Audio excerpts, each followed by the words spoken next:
world. This is provable stuff if people would only look at it. And so projecting holographic images within a holographic environment already, we could sort of decode that, if you like, and it would look to every bit as much probably as real as the reality looks that we're experiencing, because it's like being projected within a more advanced version of like. And this holographic stuff is very, very important because it has incredible manipulative potential. Well, it certainly does. And they have patents from the 50s of sound they can project into your middle ear without being able to audibly hear it with regular sound. They admit they have electromagnetic systems that can make you have hallucinations. We know they've used PCP and LSD sprayed on people. During the 6-Day War, they did that. And that's all 30, 40, 50, 60 years old. And so all of this is open to discussion because we know the establishment is looking at it and studying it. And everything they put on mainstream TV has some type of agenda. And so it's just in our face. This is the point, Alex.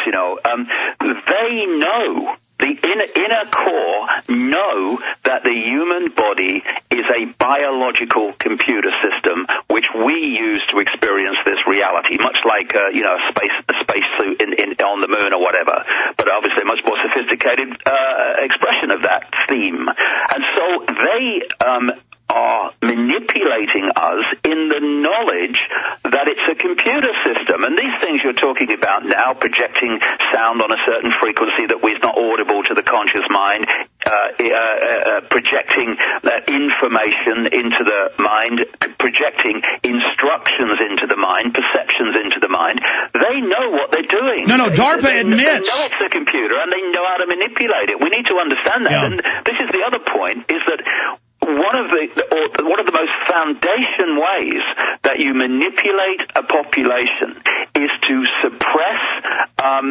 the information about what is actually possible.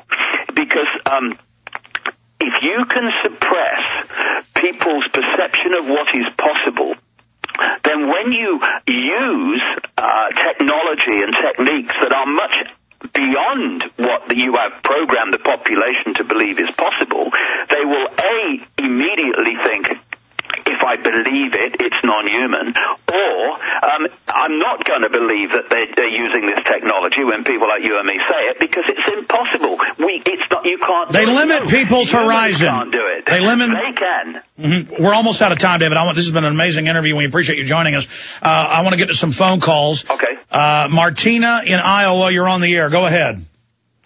Yes. Go ahead. Yes, I just have a quick point. My son is in the Army Reserves, which worries me. But I heard about this colonel who had written a book about his experience over in Afghanistan or Iraq, whatever. And then the higher-ups, whoever they are, burnt 1,000 of those Yeah, you're books. talking about Anthony Schaefer. We're going to get him back on the show. He's been there. And that just shows more suppression of information. But you obviously don't have a question for David Icke? No, I do. I wanted to know if this is something that is going to, where are they going to burn next? I mean... Well, ma'am, it's insane to join the military because they shoot them up with a bunch of experimental vaccines that have been caught killing the troops in secret testing. They're not just killing Guatemalans. And so you have to understand that. It's a culture of death. And just get your son out as soon as you can. People are like, well, you better support the military. It's not our government. It's not our military. They use the troops like guinea pigs. Supporting the troops means, mindlessly letting them be used up and killed by the globalists. David Icke, comments. Thank you, Marjorie. Albert Einstein had it right when he said the pioneers of a warless world are the youth that refuse military service. What we have to understand is that when you join the military, you're not serving your country. You're not. You're serving the cabal that wishes to destroy your country and enslave your families.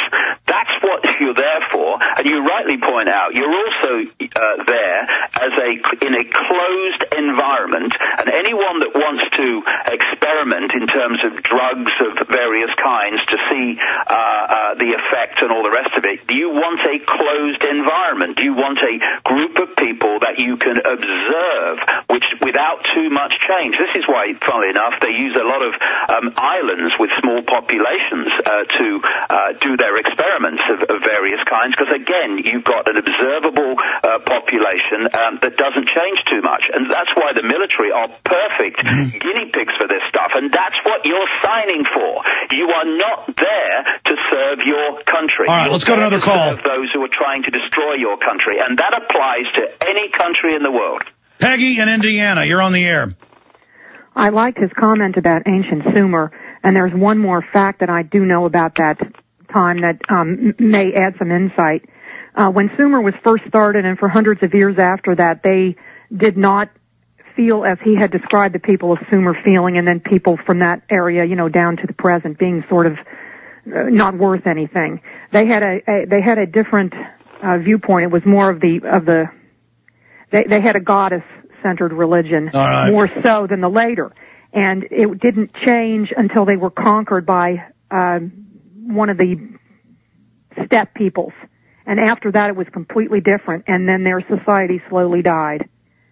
Do you have any questions for David Icke? Yes. I want him to comment about different types of people having different types of religions.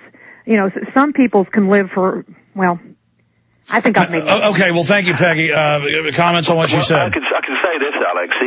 This obviously won't go down well with a great number of people. But, when you study religion, whatever religion it is, invariably you find the same blueprint. And that blueprint is us down here, the deity up there. Now that applies no matter almost what religion you're talking about.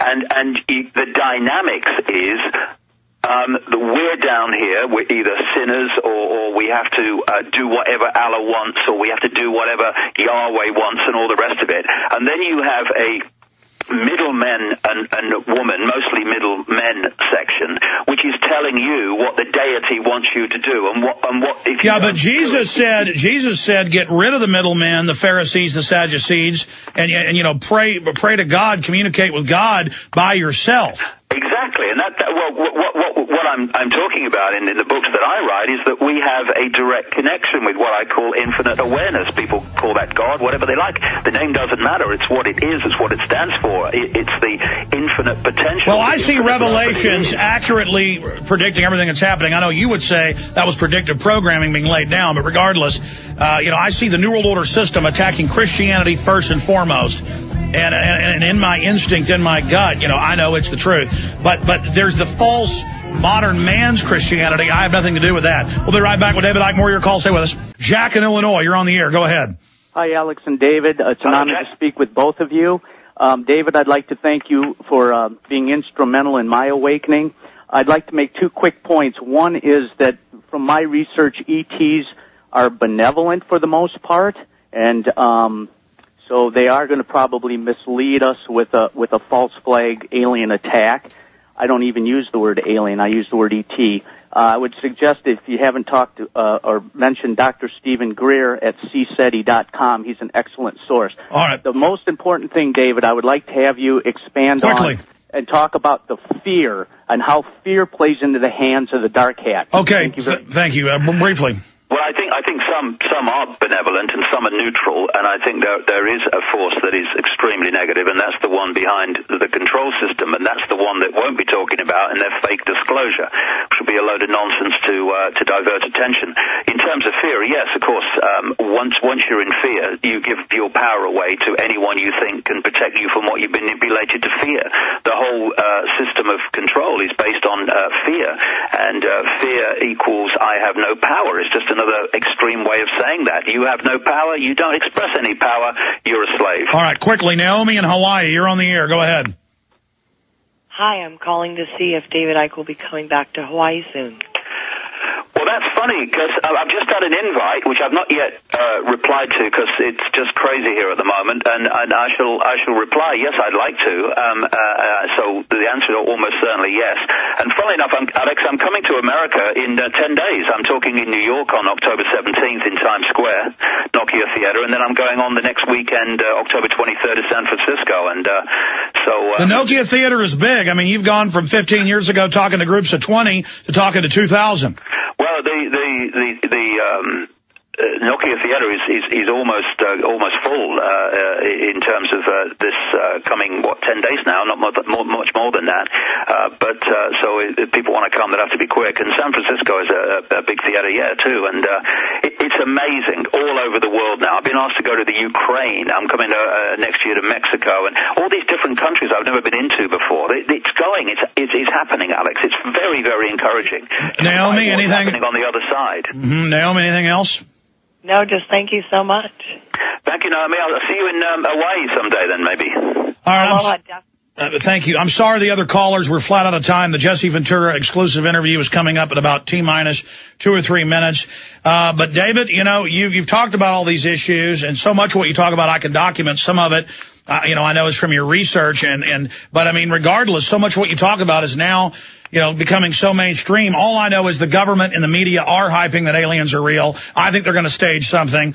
I can't get the public to admit to FEMA camps when they're on record. But very interesting talking to you, always informative. And I look forward to speaking to you in the very near future. Perhaps we can have you pop in during the October 14th 25-hour marathon broadcast just in a few weeks. So I'm going to put you on hold, David, here at the end of the show. I should be, I think I'll be in New York at that time, actually. Yeah, maybe just do 30 minutes or something just to pop in while you're here in the U.S. So I'm going to put you on hold right now at the end of the main 3-hour broadcast. We'll get that set up. Great job with the crew. Jesse Ventura coming up, Infowars.com. Listen to the audio streams.